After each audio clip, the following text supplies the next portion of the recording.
I am doctor Ashutosh Mishra from enhance clinic. आज हम बात करेंगे DHR के बारे में, जिसकी सर्जरी मैंने आज ही करी है, और I travel you through the surgical procedure कि DHR कैसे होता है। ये जो पेशेंट हैं ये बहुत आइडियल कैंडिडेट हैं DHR के लिए।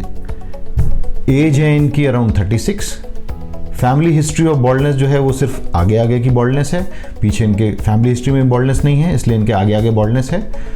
एंड ग्रेड 4 बॉल्डनेस है, तो हमें 3 से 3,500 ग्राफ्ट के आसपास की ज़रूरत पड़ेगी। 3,500 plus would be a good number two cover this, ये पूरा एरिया। तो DHR जो प्रोसीजर है वो इनके लिए आइडियल प्रोसीजर है and the best method to do hair transplant in grade 3 and grade 4 baldness. तो अब क्या होता है, कैसे शुरू करते हैं? पेशेंट आते हैं, एसेस करते हैं, उनसे बात करते हैं, उनसे पूछते हैं कि वो क्या चाहते हैं, किस तरह से अपनी हेयरलाइन डिज़ाइन चाहते हैं। उनके फेस कट और उनकी एज के हिसाब से उनकी हेयरलाइन डिज़ाइन होती है, और फिर हम डिस्कस करते हैं उनके साथ कि वो क्या चाहते हैं। Is it okay with them, कुछ ऊपर कुछ नीचे, क्या और चाहते हैं, temple area and all, everything is discussed. DHR procedure करने के लिए हमें 0 ट्रिम करना पड़ता है, at least the donor area. Patient considered कि नहीं हमें पूरा बॉल्ड कर दीजिए, इट्स ईजी। पूरा ड्रॉ करने के बाद we mark the area of permanent zone कि हमें ग्राफ्ट जो हैं सिर्फ इसी जोन से लेने हैं। परमानेंट जोन से ही ग्राफ्ट लेंगे तो ही हमारा रिजल्ट लॉन्गर लास्टिंग और अच्छा रहेगा। और इस जितना इनका जोन है, इनका गुड डोनर एरिया है, तो इनके आराम से 3,500 ग्राफ्ट निकल आएंगे। वी प्रिपेयर द OT, उसके बाद लेके लोकल एनेस्थीसिया लगता है। लोकल एनेस्थीसिया के बाद first we do the hair designing part in DHR। Hair designing पहले करने से हमें एक आइडिया हो जाता है कि हमें कितने ग्राफ्ट लेने हैं, और हेयर डिजाइनिंग में हम एंगल, डायरेक्शन, डेप्थ स्लिट्स का पहले से बना देते हैं। सर के हर जगह पे एक डिफरेंट एंगल होता है, एक डिफरेंट डायरेक्शन होता है, एक डिफरेंट डेप्थ होती है। उसी से हम सबसे अच्छा नेचुरल रिजल्ट दे सकते हैं हेयर ट्रांसप्लांट का। अगर इसमें गलती होती है तो ट्रांसप्लांट का लुक नेचुरल नहीं आता, बाल खड़े खड़े से निकलते हैं, और कोई भी देख के बता सकता है कि आपने ट्रांसप्लांट हुआ है। अच्छे ट्रांसप्लांट की ये खास बात है कि कोई भी आपको देख के ये ना बता पाए कि आपका ट्रांसप्लांट हुआ है।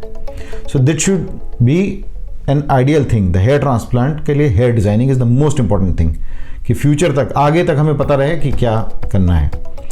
Plus hair designing is important when we are blending the area between normal hair and जो आपके ट्रांसप्लांटेड बाल हैं, कि उसमें पता ना चले कि यहां से ट्रांसप्लांट, यहां तक ट्रांसप्लांट है। It should blend very smoothly. After the hair designing second step is extraction of graft.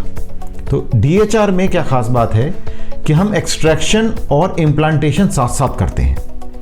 जैसे कि ग्राफ्ट आपका बॉडी से बाहर बहुत कम टाइम तक रहता है, इसीलिए वो हेल्दी बना रहता है और इसीलिए ग्रोथ अच्छी होती है। ग्राफ्ट का डेसिकेशन नहीं होता, ग्राफ्ट ड्राई नहीं होता, ग्राफ्ट खराब नहीं होता। तो क्या प्रोसीजर है? एक टीम है वो ग्राफ्ट निकालती है, जैसी ग्राफ्ट निकालती है वैसी बैक टेबल पे ग्राफ्ट पहुंच जाता है। बैक टेबल पे काउंटिंग होती है, सेग्रीगेशन ऑफ ग्राफ्ट होता है, सिंगल फॉलिकुलर यूनिट कितने निकले हैं, डबल फॉलिकुलर यूनिट कितने हैं, ट्रिपल और मोर फॉलिकुलर यूनिट कितने हैं। एक्सेस स्किन उनकी काट दी जाती है, ग्राफ्ट को प्रॉपर बनाया जाता है और उसको PRP सॉल्यूशन में स्टोर कर दिया जाता है। इसी वक्त हाथ के हाथ एक टीम जो है वो उसका प्लेसमेंट ऑफ ग्राफ्ट भी शुरू कर देती है इन प्री फ्रॉम स्लिट्स, क्योंकि हेयर डिजाइनिंग पहले हो चुकी है, स्लिट्स पहले बन चुके हैं, और उसमें वो ग्राफ्ट निकल के वापस डालना शुरू हो जाते हैं। तो ग्राफ्ट निकला, ग्राफ्ट टेबल पे गया, उसको ठीक करा गया, उसमें जो कमियां हैं वो पूरी करी गई, PRP में डिप करा गया और वापस आ जाता है दूसरी टीम के पास, जो कि उसी वक्त उसको लगा भी रही है।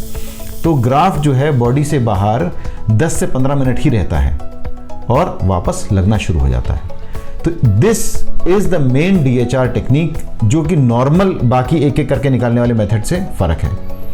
इम्प्लांटेशन की हम लोग डिफरेंट टेक्निक इस्तेमाल करते हैं।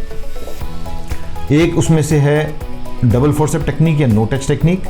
इसमें ग्राफ्ट की बॉडी को बिल्कुल नहीं छेड़ा जाता, सिर्फ ग्राफ्ट की स्किन से पकड़ के उसको वापस प्रीफॉर्म स्लिट्स में डाल दिया जाता है, जिससे कि कोई भी डैमेज नहीं होता। एक बार पूरा हो जाता है तो ये अब आप देख रहे हैं कि कैसा लगता है एकदम इमीडिएटली पोस्ट ट्रांसप्लांट।